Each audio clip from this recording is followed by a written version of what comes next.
SOP 271. Today we're talking about a Hindenburg that doesn't crash into flames, and we've got a question about SoundCloud.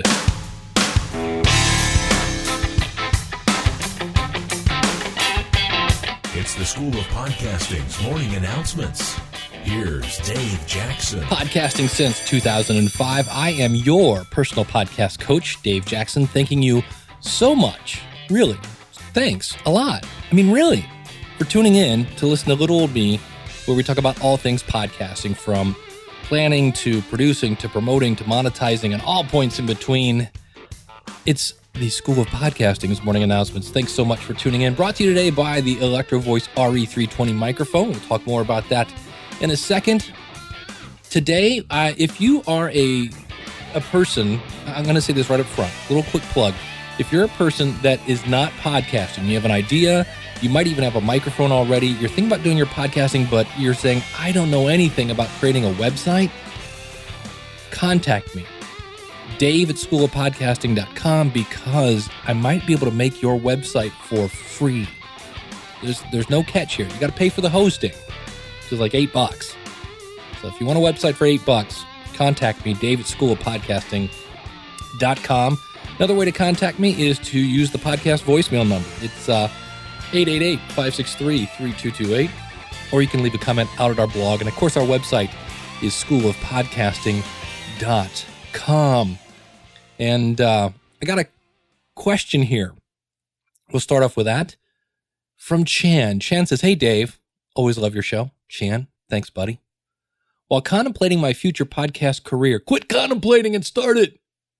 I'm sorry, I digress. While contemplating my future podcast career, I realized that most podcasts are popping up on SoundCloud. Now, I know that Libsyn is the way to go, or Blueberry, either or, but most podcasts are either on SoundCloud or both RSS, in other words, iTunes, Zune, etc., and SoundCloud. Is it feasible for me to put my future hour-long music podcast on both, or should I just go to the Libsyn route? Seriously, what is the deal with SoundCloud? Help me, Davey Wan. You're my only podcast hope. To that I say, number one, very creative. Number two, only my family can call me Davey. Okay, so SoundCloud is this website I think was originally geared towards musicians. That's where I heard about it. And musicians were putting their audio on a website so people could leave comments on the actual file. This actually is not, I wish I could remember. There was in 2007, there was a company that did the same thing and it went nowhere, because everybody was listening to things on their iPods and things of that nature. And it went kaput. It was something like something Tube. I forget the name of it. But SoundCloud is, you put your audio up and people can sit there and comment on it. And if you were to put your audio there, number one, I don't know if you get any stats with SoundCloud, but let's say you did. To figure out how many listeners you had for that episode, you'd have to go to Libsyn or Blueberry and say, okay, wow, I had 200 downloads over here, and then I had 36 on SoundCloud. So I had 236. There's nothing wrong with that. I have my stuff on Stitcher. If you go to stitcher.com/DaveJ, you can get this podcast on Stitcher along with many others. And so if I want to see how many downloads I had for an episode, I go over and I look at this one and go, oh, somewhere around 700 downloads. And then I go over to Stitcher and go, oh, and I had about 110 on Stitcher. Okay, that's fine by me, because more and more people are starting to use Stitcher. And I thought, well, you know what? It doesn't cost me anything. And I don't really, and this sounds weird, I don't really care about my stats. I don't care if there's 4 people listening. I'm going to talk about podcast. I mean, that's it. So that's the only downside. I always say give your content in whatever format people want it. So whether that be audio, video, email, RSS, however they want to get notified, things like that, give it a shot. I'm always amazed at the people, like I don't do live podcasting. In fact, right now I should fire up my Mixlr account. But again, I'm like, I'll do that next week. That's the only format I don't give it in. I don't do live podcasting, and I don't quite understand it, but that's just me. I would rather focus on my content and get it out than to worry that Banana Pants 36, it thinks that SoundCloud is stupid or whatever. So thank you for the question. Again, if you'd like to email me, it's dave@schoolofpodcasting.com, or you can call in your comments. I'd love to hear your voice. It's actually my preferred method. 888-563-3228. That is courtesy of podcastvoicemail.com. We're talking Hindenburg right after this.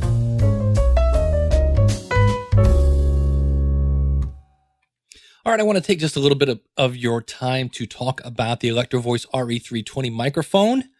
It is the microphone I'm talking into right now, and when I was ready to take it up a notch from my Shure SM58, which is a fine microphone, by the way, it's $99. This one goes for about $300 out on Amazon right now as I talk about this.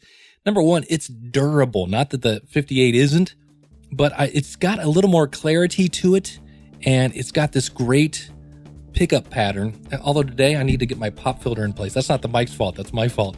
And so I can get, fairly close. And if I move my head around a lot, I'm reading things, I'm looking at this and that, and it doesn't really adjust the quality of the audio as I do this. It actually has two switches in one. So if I wanted to record a kick drum, or if I was a musician, which I am, and want to record the guitar, it's like getting two microphones in one, and I just love it. If you would like to find out more about this, you can go to electro-voice/RE320, or just go to schoolofpodcasting.com/RE320, and that'll take you over to Amazon.com.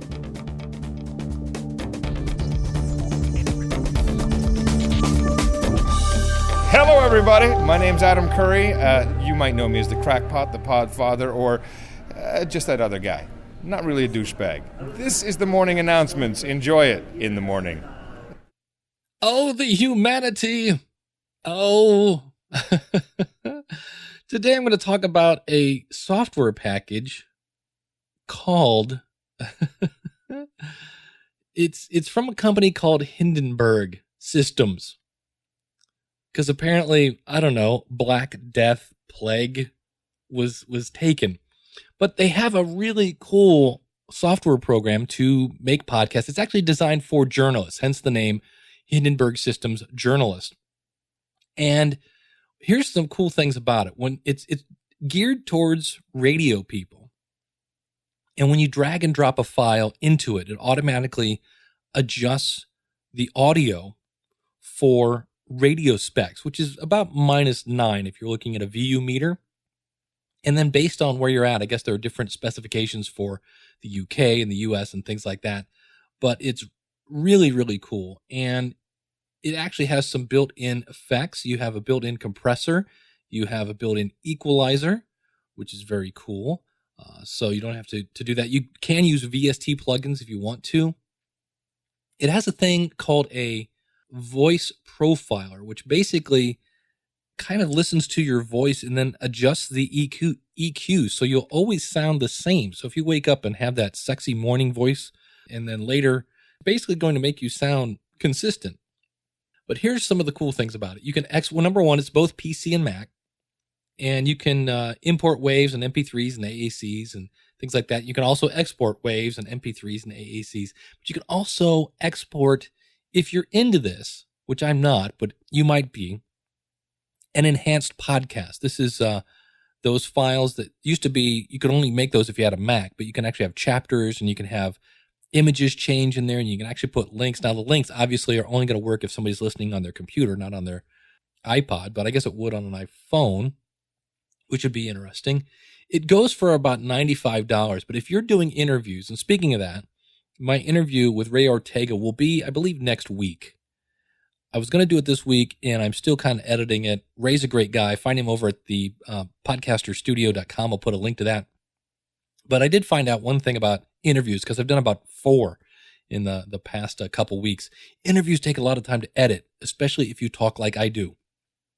I found this software. A friend of mine turned me on to it, and it's really geared towards people who do interviews. So if you're doing interviews on your podcast and you're like me, and you're like, man, it takes a long time. I found this, and it's like so cool. So here's my favorite feature. Number one, when you drag stuff in, it automatically adjusts the volume. That's really cool.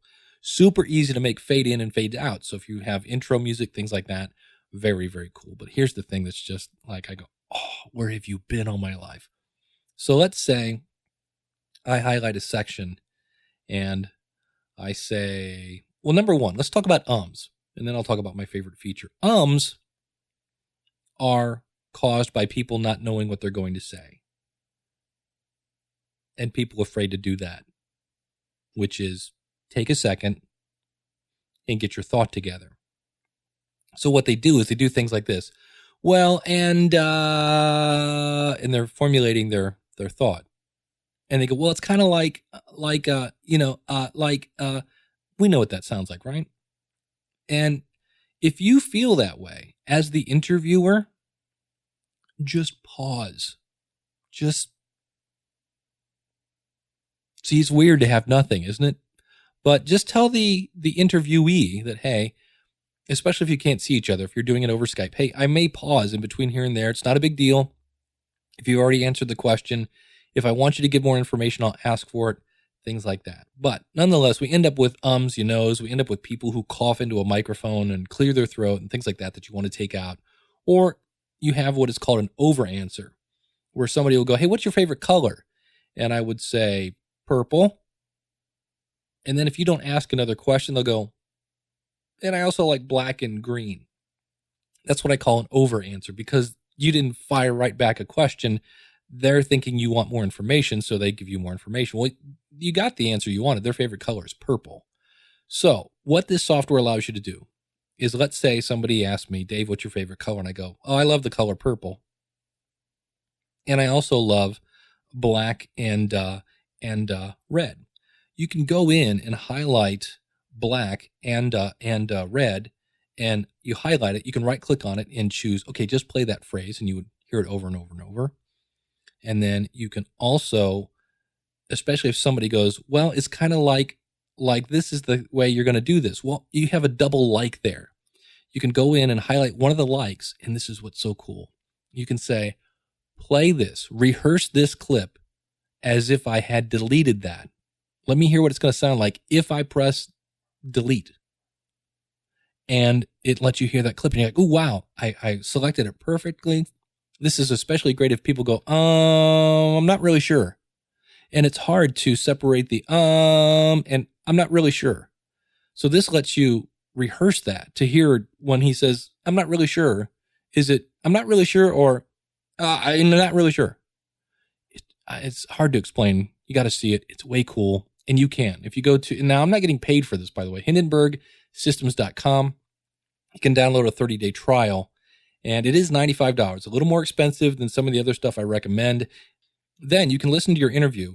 You highlight, let's say, question number 1 and answer number 1. You can highlight and drag that onto a clipboard. Name it question number 1, family. Then you could listen to question number 2, and you go, that's not a really good one. He didn't really answer it. Then question number 3, answer and question. Oh, this is great. Highlight that, drag it to the clipboard, name it background. Then you listen to that. And so you can not only clean it up, but then highlight it and drag it. And then what you do is you basically delete your original file, now that you've got all your pieces parts, and you take your clipboard and just assemble the interview you wanted in the first place. Way cool. And then you export it as a WAV file or a MP3 or whatever you want to do. Oh, then you can also, and this is really nothing special to their program, you can have these clipboards. You can have one called favorites. So that could be all your favorite sound effects and intro music. But what I usually do is have my intro music already set in place and my outro music already set in place. So I basically just fire up the software and import the audio, or if you're recording directly into the computer, just record directly in there and then just rearrange the stuff and you're good to go. So if you want to check it out, it is a little more expensive. Like I said, usually there's Sony Acid Lite that is at acidplanet.com. That's free on a PC. There is Sony Music Studio. I want to say is around $50 now, $40 to $50. I used to use Mixcraft by a company called Acoustica. That is up around $70 now, and so this one's $95. It's cool, and I am working now with some clients who do nothing but interviews, and so it's a godsend. It's at, again, HindenburgSystems.com. I have a link to that out in the show notes. I did make a new video for YouTube. If you go to schoolofpodcasting.com/skank, that's SKANK, I talk about the importance of making a first impression, and you can watch that video there. It's also available, I believe, over at podcastcoaching.com, which is my new website for consulting. And if you're looking for help with a podcast, again, if one of the things that's stopping you is making your website, I might be able to get you into a website ready to go for free. You just pay the $8 hosting bill. Contact me, Dave, at schoolofpodcasting.com. If you're looking for more of a step-by-step approach on your own pace, check out the schoolofpodcasting.com. If you are, hey, I just want some advice, I need some tips and tricks and things like that, you can hire me now, doing this full-time, one-on-one, me and you. Go over to podcastcoaching.com. I want to thank you so much for tuning in. Coming up on the show, Honest, as promised, we will have Ray Ortega from the Podcaster Studio. I'll also be reviewing the Blue Icicle. This is a USB interface. And I'm not a huge fan of USB interfaces, but I will show you the difference between how much quieter a USB device is versus plugging in my mic. And that'll be a little teaser for that. Because I also have found out, and this is the second time this has happened on a computer of mine, I have one mic input that has just basically given up the ghost. It sounds like the ocean when I plug anything in. So that is going to do it. Thanks for tuning in. Again, our website, schoolofpodcasting.com. Email me, Dave at schoolofpodcasting.com, or call in your comments, 888-563-3228. And until next week, class is dismissed.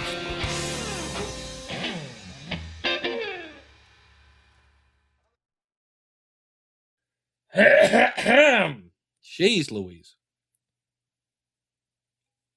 Note to self, don't eat right before podcasting.